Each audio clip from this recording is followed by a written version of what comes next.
कपड़े धोने वाली बहू। शादी के पहले से ही विभा को कपड़े धोने का बड़ा शौक था। कभी नल के नीचे तो कभी तालाब के पास। अरे मेरी नीली वाली लुंगी नहीं दिख रही है। विभा की अम्मा कहाँ रखी है लुंगी? अरे वो तो विभा ने परसों ही धोकर रखी थी आपकी अलमारी में, देखो वहीं होगी। वो ना मैंने आज धो दी, मुझे लगा कि गंदी हो गई होगी। अरे कैसे गंदी हो गई थी, उसे तो मैंने पहना भी नहीं। हे भगवान, इस लड़की के कपड़े धोने की आदत से परेशान हो गया हूँ मैं। जितना तो घर में राशन नहीं आता उससे कहीं ज्यादा डिटर्जेंट पाउडर का खर्चा है। इसकी शादी करवा दो, शादी जाए अपने घर में ही करे काम, फिर चाहे घर के कपड़े धोने हो या पूरे गांव के। हाँ ठीक बोल रही हो, देखता हूँ मैं कोई लड़का। वो दिन भी आ जाता है जब विभा को देखने लड़के वाले आ जाते हैं। लड़की मुझे अच्छी लगी। होने वाली सास कहती है, बेटी अगर कुछ पूछना है तो पूछ लो। वैसे तो हमारी लड़की बहुत ही शर्मीली है, जो बोल दो वो मान लेती है, इसे क्या पूछना होगा। अरे कैसी बात कर रही हो माँ, मुझे इन लोगों के घर रहना है, सवाल तो कई है। हाँ हाँ बेटा पूछ लो ना, क्या पूछना है। आप लोगों के घर कपड़े कौन धोता है? सास का मुंह बन जाता है।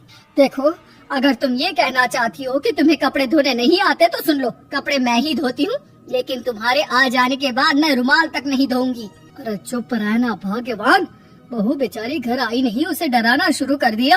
वो क्या है ना बिटिया, अभी तक तो ये कल्लू की माँ ही धोती थी, लेकिन अब तुम्हारे पापा तो दहेज में वॉशिंग मशीन देंगे ही। तभी विभा की माँ बोल पड़ती है, सवाल भी पूछा तो क्या, वैसे भाई साहब मशीन की तो फिर भी कपड़े धोने की कैपेसिटी होती है, मतलब जो बिटिया दे रहे हैं ना विभा, इसे कपड़े धोने का बहुत शौक है। ये आप लोगों की क्या आस पड़ोस गांव मोहल्ले सबके कपड़े धो दे और उफ तक ना करे। बाहर देखा नहीं आपने कितने कपड़े सूख रहे हैं, सब हमारी बिटिया ने ही तो धोए हैं। बस भी करो ना माँ, शर्म आ रही इतनी तारीफ सुनकर। और तो और एक दाग निकाल कर दिखाओ तो मान जाओ। हाँ अच्छा माफ करना बेटा, मैंने गलत समझा, हमें तो रिश्ता बहुत पसंद है। और ऐसे जुड़ जाता है रिश्ता कपड़े धोने का शौक रखने वाली विभा का। उसकी शादी हो जाती है कोयला फैक्ट्री में काम करने वाले कल्लू के साथ। शादी के बाद अचानक विभा चिल्लाती हुई सास के पास आती है, सासू माँ, अरे सासू माँ कहाँ है आप? ये तो धोखा है, धोखा दिया आप लोगों ने मुझे। इसे ससुर के चक्कर के बारे में पता चल गया। अरे तो उसमें तुझे क्यों धोखा मिला है? अरे नल में पानी नहीं आता, कपड़े कैसे कब धुलेंगे? अच्छा तो पानी नहीं आ रहा उसकी बात कर रही है। तो आपने क्या सोचा? कुछ नहीं। अच्छा तेरी माँ ने कहा था कि कपड़े धोने का शौक है तुझे, याद आया मुझे।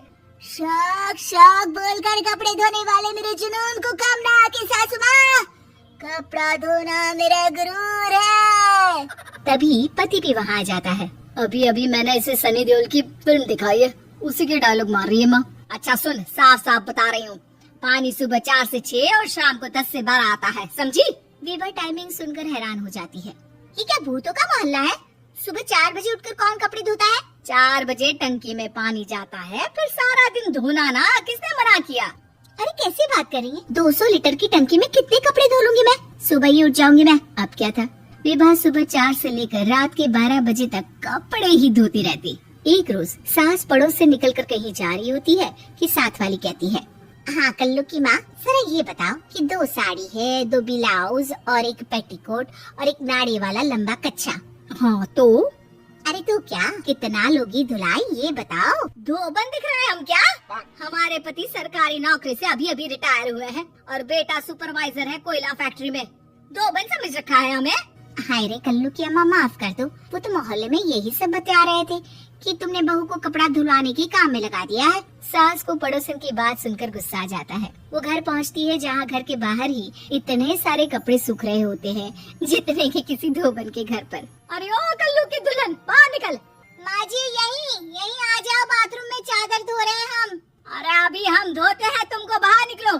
ये आस पड़ोस वाले बोल रहे हैं कि हम बहू से कपड़े धुलवा कर उसे कपड़ा धोने वाली बना दिए हैं।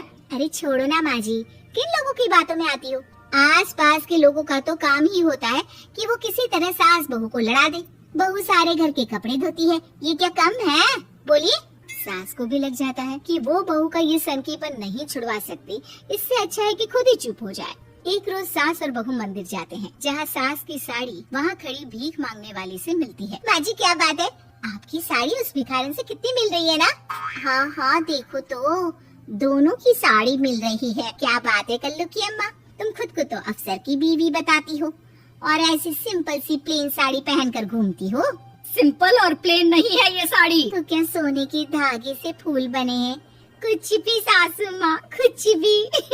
हाँ बने थे इस साड़ी में सोने के धागे से फूल। मेरे पति लेकर आए थे मद्रास से स्पेशली मेरे लिए 10,000 की। ताहे भाई साहब इस भिखारन के लिए भी सेम टू सेम साड़ी लेकर आए होंगे 10,000 की।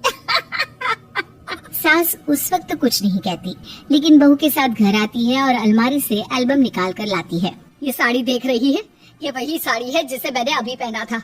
इस साड़ी में ये जो चमकदार फूल दिख रहे हैं ना, ये सोने के धागों से काढ़े गए हैं।